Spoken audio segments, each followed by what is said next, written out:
ଏ ଦେଖନ୍ତୁ ସାଧାରଣତଃ ଭୋଟର ତାଲିକା ସଂଶୋଧନ ହେବା ଜନଗଣନା କରିବା ଏଇଟା ଗୋଟେ ସରକାରଙ୍କର ପ୍ରକ୍ରିୟା ଏବଂ ତା ଭିତରେ ଇଲେକ୍ସନ୍ କମିଶନ ଏ କଥାଟି କରିଥାନ୍ତି।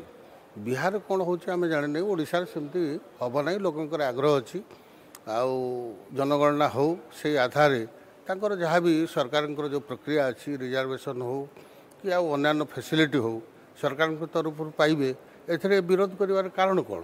କଂଗ୍ରେସ କ'ଣ କହୁଛି ବିରୋଧୀ ଦଳ ଆମେ ଜାଣେ ନାହିଁ, କିନ୍ତୁ ସରକାର ତାର ପ୍ରକ୍ରିୟା କରିବ ଏବଂ ସାଧାରଣ ଲୋକ ସମର୍ଥନ କରିବେ। ଏଥିରେ କିଛି ବାଧକ ହେବ ନାହିଁ।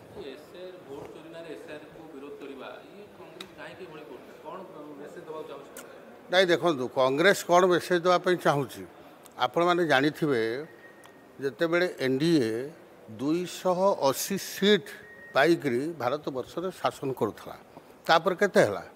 240 କମିଗଲା। ତେଣୁ ଭୋଟ ଚୋରି କେଉଁଠି ହେଲା? ଏଇଟା ଗୋଟେ ପ୍ରହସନ, ବିଭ୍ରାନ୍ତି।